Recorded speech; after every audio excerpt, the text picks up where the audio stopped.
Dos suicidios, del escritor ruso Fyodor Dostoyevsky, texto publicado en 1876.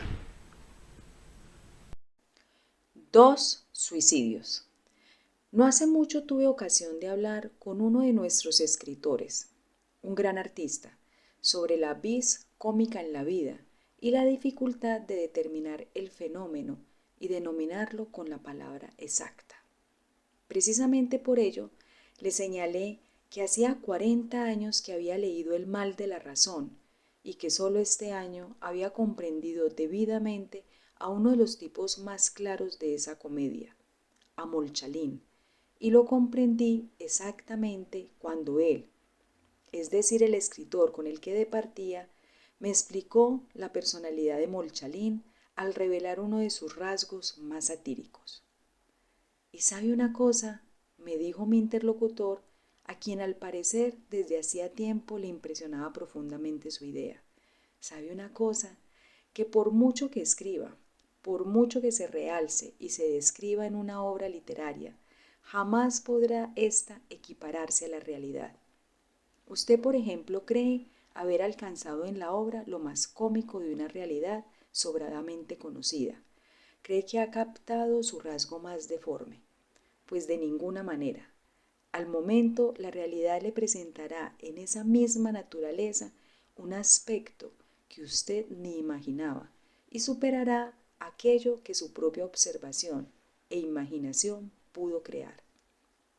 De eso yo ya me había percatado en el año 1846, cuando empecé a escribir, y probablemente incluso antes, y este hecho me sorprendió en más de una ocasión, lo que me dejó perplejo acerca de lo beneficioso que pudiera resultar el arte ante tan evidente impotencia.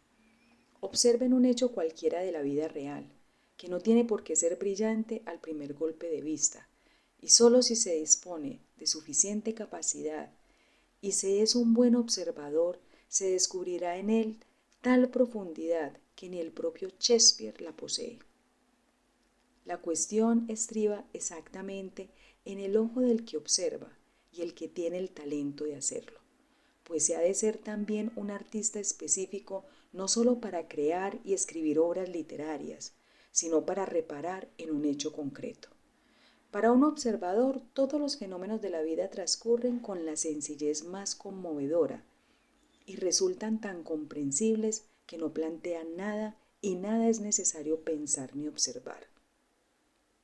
Sin embargo, los mismos fenómenos le darán a otro observador tanto material, lo que sucede en no pocas ocasiones, que se quedará exhausto por sintetizarlos y simplificarlos, ordenarlos debidamente hasta darles forma, hasta recurrir a otro tipo de simplificación, pegándose un tiro en la frente para apagar de una vez su doliente inteligencia junto con todos los interrogantes. Esto solo son dos cuestiones contrarias, pero entre ellas tiene cabida todo el sentido humano. Lo que es evidente es que jamás podremos agotar todo el fenómeno, ni llegar desde su principio al fin. Solo conocemos la esencia que transcurre aparentemente, y aún así muy por encima, ya que los comienzos y los finales, todo ello de momento, son para el hombre algo fantástico. A propósito, uno de los corresponsales que me merecen respeto, ya en verano me puso al corriente de un extraño suicidio que quedó sin aclarar. Yo no hacía más que querer hablar de él. En ese suicidio, todo, tanto lo visto desde dentro como desde fuera, era un enigma. Y teniendo en cuenta la naturaleza humana, intenté resolver este enigma para quedarme tranquilo y en paz. La suicida era una joven de no más de 23 o 24 años, hija de un emigrante ruso muy conocido, nacida fuera del país. Aunque de sangre rusa, no lo parecía en absoluto debido a la educación recibida. Quiero recordar que en su momento en los periódicos se habló poco de ella, pero los detalles eran un tanto curiosos. Empapó su bata de cloroformo, después se envolvió con ella la cabeza y se tumbó en la cama, y así falleció, pero antes de morir dejó una nota. Emprendo un largo viaje. Si el suicidio no se logra, que se reúnan todos para celebrar mi resurrección con unas copas de Clicquot. Y si se logra, solo ruego que me entierren completamente convencidos de que estoy muerta, puesto que resultaría muy desagradable despertarse metida en un ataúd debajo de la tierra. Incluso podría ser muy vulgar. En mi opinión, en esta desagradable y tosca ostentación, probablemente se perciban ecos de indignación y rabia. ¿Pero hacia qué? Sencillamente las naturalezas vulgares terminan suicidándose por alguna causa material, visible y externa. Pero el tono de la nota indicaba que no había tal causa. ¿Qué era lo que la indignaba? ¿La sencillez de lo cotidiano? ¿El sinsentido de la vida? Son jueces aquellos famosos que niegan la vida y se indignan por la estupidez de la aparición del hombre en la tierra, de su absurda casualidad, de la tiranía casual de la rutina con las que es imposible reconciliarse. En este punto se hace sentir precisamente el alma que se revuelve en contra de los fenómenos rectilíneos y no de quien lleva esta dirección única transmitida ya desde la infancia en su casa paterna. Pero lo más escandaloso, claro está, es que muriera sin ningún lugar a dudas. Lo más probable es que su espíritu no albergara conscientemente las así llamadas interrogantes.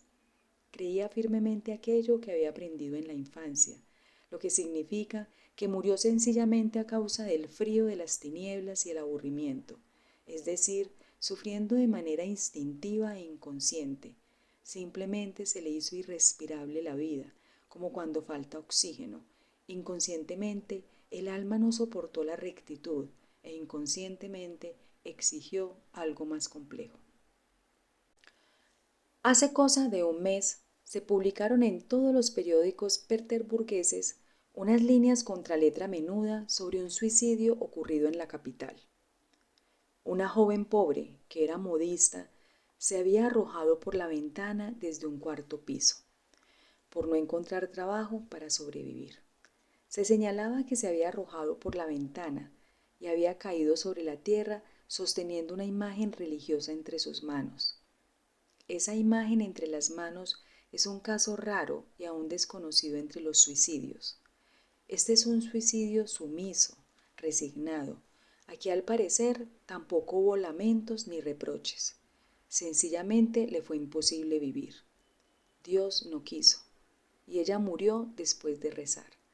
Hay ciertas cosas que, por sencillas que parezcan, cuesta dejar de pensar en ellas, porque uno parece enteramente culpable de que sucedieran. Esa alma sumisa que se ha suicidado le atormenta a uno sin querer, y fue precisamente esa muerte la que me recordó el suicidio de la hija del emigrante del que me enteré ya en verano. Y sin embargo, ¿qué dos criaturas tan diferentes? Como si procedieran de dos planetas distintos, y qué muertes tan diferentes. Pero si me permiten plantear una cuestión vana, ¿cuál de estas almas sufrió más en la tierra? Fin. Fyodor Dostoyevsky nació en Moscú en 1821, novelista ruso. Junto con Iván Turgeniev y León Tolstoy, es el más apreciado representante de la literatura realista en su país y uno de los grandes genios de la narrativa europea y universal. Educado por su padre, un médico de carácter despótico y brutal, encontró protección y cariño en su madre, que murió prematuramente. Al quedar viudo el padre, se entregó al alcohol y envió finalmente a su hijo a la Escuela de Ingenieros de San Petersburgo, lo que no impidió que el joven Dostoyevsky se apasionara por la literatura y empezara a desarrollar sus cualidades de escritor. La publicación en 1846 de su novela epistolar Pobres Gentes le valió una fama ruidosa y efímera, ya que sus siguientes obras, escritas entre ese mismo año y 1849, no tuvieron ninguna repercusión, de modo que cayó en un olvido total. En 1849 fue condenado a muerte por su colaboración con determinados grupos liberales y revolucionarios. Indultado momentos antes de la hora fijada para su ejecución, estuvo 4 años en un presidio de Siberia, experiencia que relataría en Recuerdos de la Casa de los Muertos, 1861, texto que le devolvió la celebridad. Luego vendrían Memorias del Subsuelo, 1864, El Jugador y la primera obra de la serie de grandes novelas que lo consagraron definitivamente como uno de los mayores genios de su época, Crimen y Castigo. La presión de sus acreedores por el juego y el licor lo llevó a abandonar Rusia y a viajar indefinidamente por Europa. La muerte de su hija, pocos meses después de nacida, sumió al escritor en un profundo dolor. A partir de ese momento sucumbió a la tentación del juego y sufrió frecuentes ataques epilépticos. Tras nacer su segundo hijo, estableció un elevado ritmo de trabajo que le permitió publicar obras como El Idiota, 1868, o Los Endemoniados, 1870, que le proporcionaron una gran fama y la posibilidad de volver a su país, en el que fue recibido con entusiasmo. En ese contexto, emprendió la redacción de Diario de un escritor, obra en la que se erige como guía espiritual de Rusia y reivindica un nacionalismo ruso articulado en torno a la fe ortodoxa. En 1880 apareció la que el propio escritor consideró su obra maestra, Los Hermanos Karamazov, que condensa los temas más característicos de su literatura, agudos análisis psicológicos, la relación del hombre con Dios, la angustia moral del hombre moderno y las paradojas de la libertad humana. Máximo representante de la novela de ideas, en sus obras aparecen evidentes rasgos de modernidad, sobre todo en el tratamiento del detalle y de lo cotidiano, en el tono vívido y real de los diálogos y en el sentido irónico que apunta en ocasiones junto a la tragedia moral de sus personajes. Generalmente, Dostoyevski pone a los personajes de sus novelas en las situaciones más extremas, rastreando sus conflictos interiores, sus motivaciones más profundas, sus debilidades y sus anhelos por salir adelante. Consideraba que, como escritor, su deber era encontrar el ideal que late en el corazón del hombre, rehabilitando al individuo destruido y aplastado por el injusto yugo de las circunstancias, del estancamiento secular y de los prejuicios sociales. Tanto por su temática como por el modo de abordarla en sus novelas trágicas, Dostoyevski se adelantó a los estudios psicoanalíticos sobre el inconsciente, al surrealismo y al existencialismo. En cuanto a lo estrictamente literario, tal vez uno de sus grandes aportes a la narrativa haya sido el haber ubicado al narrador dentro de la obra, dejando la postura externa de quien relata una historia ajena. Este estilo fue retomado posteriormente por autores como Thomas Mann, Unamuno y Sartre. De igual forma, su penetrante descripción del alma humana, su implicación emocional con lo relatado y su aguda descripción social fueron las bases de su influyente estilo, que algunos críticos califican como jocoso y sencillo. Dostoyevski murió en San Petersburgo el 9 de febrero de 1881. Gracias por escuchar. Narradores: Marilena Gil y Fernando Gutiérrez. Libromante es un proyecto enfocado en la difusión de obras literarias. Suscríbete y siempre recibirás nuestro contenido. Deja un like y esto nos ayuda a llegar a más personas. Muchas gracias.